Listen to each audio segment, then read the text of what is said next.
My name is Marcus. For 15 years, my battlefield was a classroom. My weapons were chalk and red pens. I taught teenagers about the fall of empires, about the strategies of generals long turned to dust. I thought I understood conflict. I thought I understood sacrifice. I was a civilian. The end of the world doesn't happen all at once. It happens in a series of small, personal endings.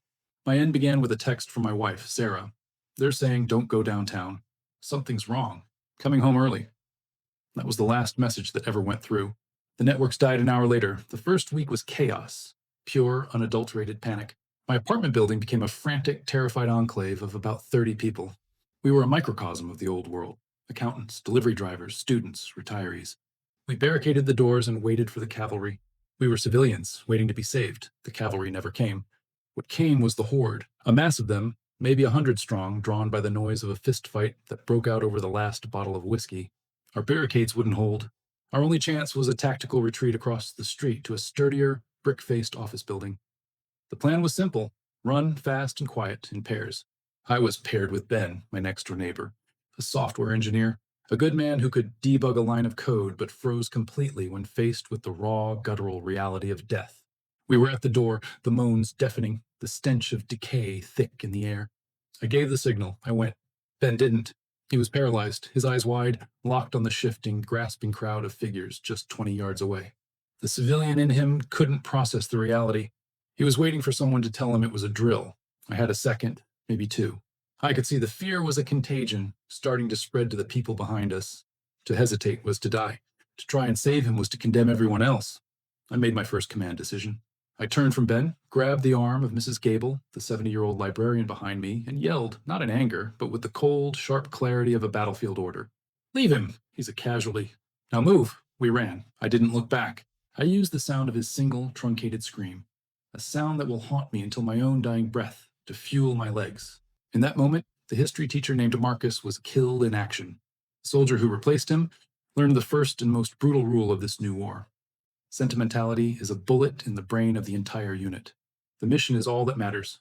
In the ashes of the old world, your resume is worthless. Your job title is a ghost. Your bank account is kindling. The only currency that matters is competence. The only rank that exists is the one people grant you with their trust. Our group, whittled down to 15 survivors after the run across the street, was adrift. We had a guy named David, a former CEO. On day 3, he stood up and started talking about maximizing our operational efficiency and implementing a synergistic hierarchy. People stared at him with hollow eyes. His words were empty calories. They offered no sustenance, no safety. Then there was Lena. Before the world ended, she was a line cook at a busy downtown diner. She didn't give speeches. She acted. While David was talking, Lena was in the corner of the lobby we now called home, quietly organizing our pitiful stash of canned goods into categories: proteins, vegetables, fruits. She had a system. She didn't ask for permission. She saw a problem, and she solved it. "You," she said, pointing to a young woman named Chloe. "You're on water duty. Boil every drop we collect from the roof runoff. Use this checklist. No exceptions." She turned to a couple of guys. "You two, the main entrance is a joke. There's a hardware store 2 blocks over. I need more 2x4s, nails, and every single box of screws you can carry. Don't be heroes." In and out, she didn't have a title, but she had a calm authority that was like a life raft in a stormy sea. People listened. They wanted to be told what to do by someone who looked like they knew how to survive.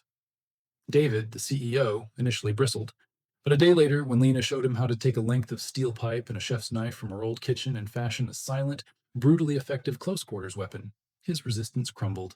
He saw her competence, and he fell in line. Rank here isn't bestowed.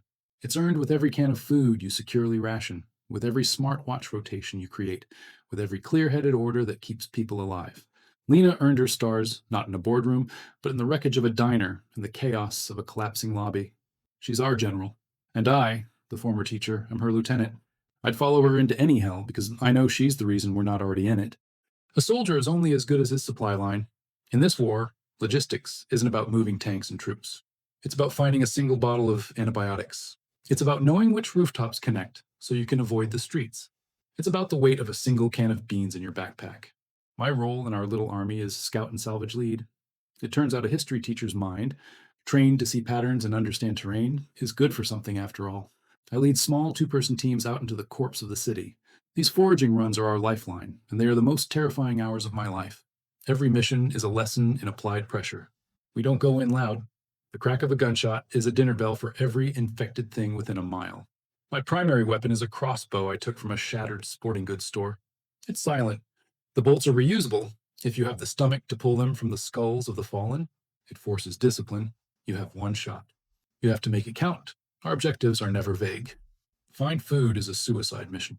The objective is enter the Quick Mart on 4th and Maple. Priority 1, any and all medical supplies. Priority 2, canned goods with pop tops. Priority 3, hygiene products. Time on target, 15 minutes. No engagement. We are ghosts. You learn to read the city like a new language. The shamblers, the slow decaying ones, are like landmines. Dangerous if you're careless, but easy to avoid.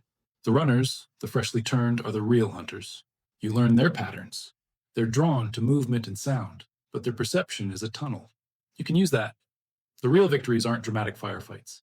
They're quiet. It's the feeling of slipping back through our defenses with a backpack full of canned tuna, a bag of rice, and a bottle of iodine tablets. That bottle of iodine isn't just a chemical, it's a week of safe water. It's a major strategic victory. It's a silent, life-saving battle won without firing a single shot. War is a machine, and every part, no matter how small, is essential. There are no non-combatants in this fight, only different types of soldiers with different specialties. We've had to learn to see people not for who they were, but for the skills they can contribute to the unit's survival. Take Mr. Henderson. He's 82. His body is frail. He can't hold a spear, let alone thrust one. In the old world, he'd be seen as a burden. In this war, he's one of our most valuable assets. For 50 years, he was a master machinist. His apartment is now our R&D department and armory. He takes the scrap metal we salvage and forges it into weapons. He created a jig to straighten and resharpen our crossbow bolts. He's rigged up a brilliant early warning system around our perimeter using fishing line, pulleys, and a series of cans filled with pebbles. He's currently trying to figure out how to build a water filtration system using sand, charcoal, and old PVC pipes. He's our Q, our engineer. His mind is a weapon. Then there's Mrs. Gable, the librarian I pulled from Ben's fate. She can't fight, but her mind is a living map of this city. We salvaged a detailed city map, and she's taken it over. She doesn't just look at streets. She remembers the shortcuts, the service alleys, the layout of buildings. Marcus, she'll say, her finger tracing a line on the map. If you go here, behind the old cinema, there's a maintenance access lane. It will bring you out right at the loading dock of the supermarket. It's narrower, easier to defend, and less likely to be patrolled. She's our strategist, our cartographer. Her knowledge has saved our lives on 3 separate foraging runs, allowing us to bypass major concentrations of the dead. The war has redefined value. Strength isn't just muscle. It's knowledge. It's ingenuity. It's the quiet, persistent will to contribute. Everyone in this building, from the strongest runner to the oldest machinist, has a post to stand. Everyone is a soldier on the front line of our collective survival. The physical war is one thing. The war inside your head, that's a different battle entirely. It's a battle you never get leave from. The cost of this soldier's life isn't just paid in blood.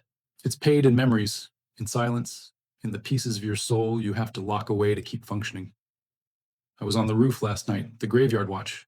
The sky was clear, the moon a cold, sharp sliver. The city was quieter than it's ever been. No traffic, no sirens, just that ever-present distant moaning, like the world's dying breath. And in that quiet, my defenses came down. I was ambushed by a memory. It was a Tuesday night, 2 years ago. I was on the couch, grading a stack of essays on the Punic Wars. The TV was on, some forgettable sitcom. Sarah was in the kitchen, and the smell of her lasagna was filling the house. My daughter Lily was laughing at something on her phone in the next room. It was a perfect, mundane, beautiful moment. A moment I didn't even know I was living in until it was gone. They're gone. A car crash on the interstate, trying to get out of the city on that first day. I got the text just before the networks died for good. Baby, there's been an accident where...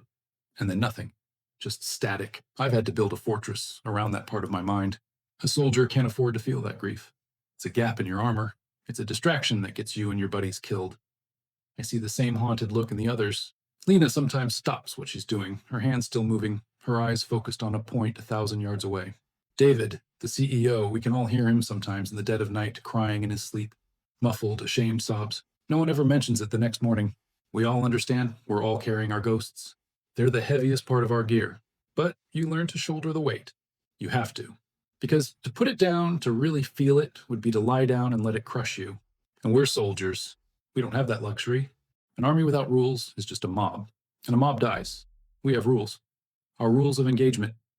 They're not written down, but they are carved into every one of us. They are simple, brutal, and they are the reason we are still breathing. Rule 1, the buddy system. No one goes anywhere alone, ever. Not to the roof, not to the water collection point, not to the latrine we've set up on a lower floor. Your buddy is your eyes, your backup, your tether to humanity. To separate is to desert your post. Rule 2, noise is the enemy. Gunfire is a last resort. Our priority is silent takedowns, crossbows, spears, blunt force. Every loud noise risks bringing the entire war to our doorstep. Rule 3, the bite is a death sentence. If you are bitten or deeply scratched by a runner, you report it immediately. You are given 1 hour. 1 hour to say your goodbyes, to write a note for us to keep, to make your peace. Then, it's dealt with. It is not an execution. It is a medical procedure. It is a mercy to you, and it is a necessary act of pest control for the unit. There is no debate. There is no exception. We learned this rule the hard way. A young man named Leo, on his first scavenging run with me, got a deep gash on his arm from a nail, but he also got a scratch from a runner he was struggling with. He was scared. He hid the scratch, told us it was just the nail. He turned 3 nights later in his sleep inside our safe house. We lost 2 people before we could put him down, a woman named Maria and a man named Jim. They were good soldiers. They died not because of the infected, but because one of our own broke the rules. We held a tribunal for Leo the next morning. Not for him, he was gone, but for us. To look each other in the eye and reaffirm why these rules exist, to remember that the rules are what separate us from the mindless horde outside. They are our discipline. They are our spine. It is day 47. The calendar is meaningless, but we keep track anyway. It's an act of defiance. A way of saying we remember the flow of time, that we are not just animals waiting to die. Our fortress is stronger than ever. Our people are a cohesive unit, a family forged in loss and hardened by resolve. We are tired. We are scarred, inside and out, but we are unbroken. This morning I was teaching again. My classroom was the dusty lobby. My students were a librarian, a line cook, a CEO, and a machinist. The lesson wasn't on history. It was on how to field strip and maintain a crossbow, how to identify the subtle difference in the moan of a shambler versus the alert groan of a runner, how to clear a dark room as a 2-person team. They listened. They asked questions. They are no longer civilians. They are soldiers, sharp, capable, and alive. We're not just hiding. We're planning. Lena and Mrs. Gable are drawing up plans for a rooftop garden. Mr. Henderson is sketching designs for rain collectors. We are looking to the future. We are no longer just surviving day to day. We are building a tomorrow. The war against the zombie apocalypse is the only war that matters now. And in this war, there is no draft notice. You are enlisted the moment you draw your first breath in this new world. Your uniform is the dirt on your clothes and the resolve in your heart. Your boot camp is every sunrise you fight to see, so you stand your post. You watch your buddies 6. You follow the rules. You carry the weight of your ghosts, and you use it to fortify your will. We are all that is left of the world that was. We are the army of the living. We are the unbroken, and we are not surrendering. Not today, not ever.